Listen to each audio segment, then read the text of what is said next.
Hi guys, आज हम आ चुके हैं उत्तराखंड ज्योतिर्मठ में। यहाँ भगवान श्री लक्ष्मी नारायण के हमें दर्शन होते हैं। बहुत ही खूबसूरत दर्शन। और ये शंकराचार्य जी ने स्थापित किया था। यहाँ पर उनकी भी मूर्ति है और अष्ट देवियों की मूर्तियाँ भी यहाँ स्थापित है। हम अंदर चलते हैं और आप हाँ।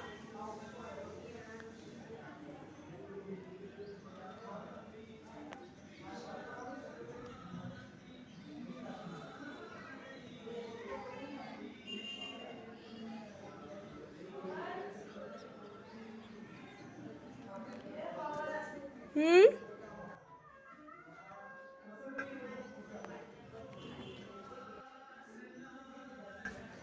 ये शंकराचार्य जी की पादुकाएं हैं। ये उनकी मूर्ति।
अब हम मिलते हैं अगले ब्लॉग पर।